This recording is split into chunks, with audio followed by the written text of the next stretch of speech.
Alors, est-ce que tu veux aussi télécharger des arbres pour ton dessin? Donc on va mettre tous tes monstres sur la même feuille. Donc tu vas chercher aussi un arbre. Comme ça, et après on les mettra. Et ensuite on va te mettre sur ton logiciel pour colorier directement. D'accord? Alors cherche tes arbres.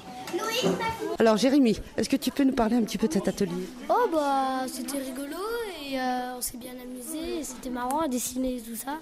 Alors qu'est-ce qui te plaît le plus? C'est la recherche, faire le dessin, c'est quoi? Inventer, créer? Inventer et créer et dessiner. Alors t'es un bon dessinateur. On peut pas dire ça, c'est plus Quentin le meilleur. Mais vous vous aidez. Alors j'ai vu que vous travaillez tous les deux justement avec Quentin.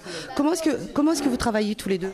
Parce qu'en fait on fait la BD ensemble. Toi t'apportes les idées et Quentin fait le dessin. Voilà. Attention, pour ceux qui font les dessins sur la bande dessinée, sur les brouillons, effectivement, on fait sur des petits coins comme ça de feuilles, d'accord? Mais une fois que c'est votre brouillon final, c'est-à-dire ce qu'on va scanner, alors n'hésitez pas à faire des gros dessins.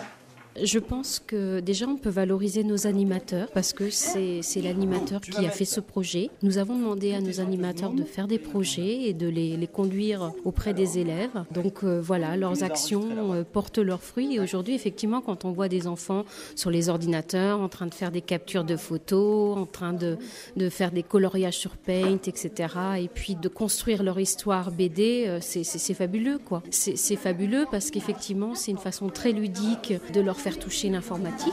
Et puis en même temps, il y a un aspect très créatif parce que créer une BD, c'est quand même pas rien. Et t'as vu ça où, ça, ces trucs-là?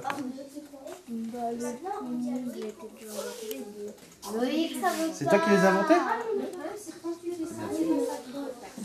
C'est bien, c'est rigolo. J'arrive vers toi dans 2 minutes pour mettre en forme les autres. Mais en fait, les animateurs ont des fiches projets et puis charge à eux de monter un projet. Et puis nous, ensuite, nous les accompagnons, nous essayons de mettre en place les moyens en face pour la réalisation des projets. Voilà, donc je pense que c'est vraiment important. Si on veut vraiment s'adapter au rythme de l'enfant, il faut aussi s'adapter à ses choix, à ce qu'il souhaite faire, ce qu'il aime faire, ses envies. Et s'il est fatigué et qu'il préfère jouer dans la cour au lieu de faire une BD, eh bien, ma foi, qu'il joue dans la cour.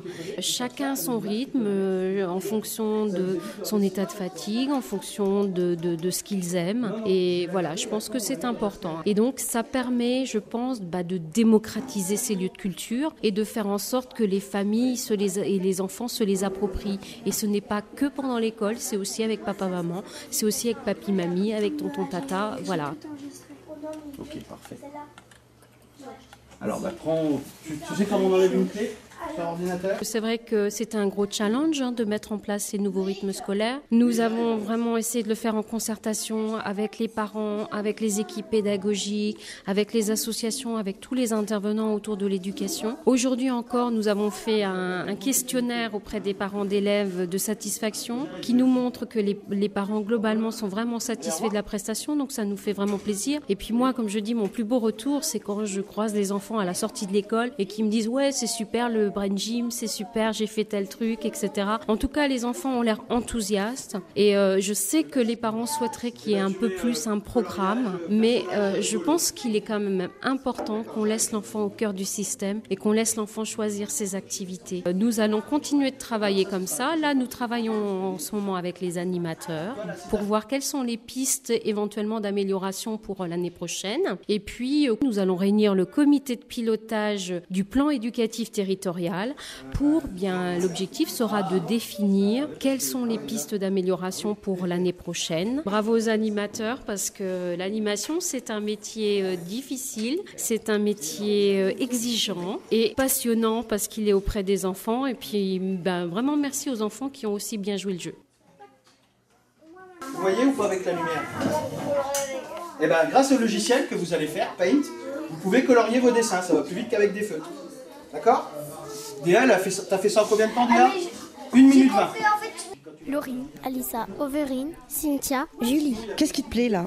Ce qui me plaît, c'est les dessins. J'aime bien soit les chercher, soit les dessiner. J'ai appris plein de choses. Est-ce qu'il faut être bonne copine pour faire une équipe?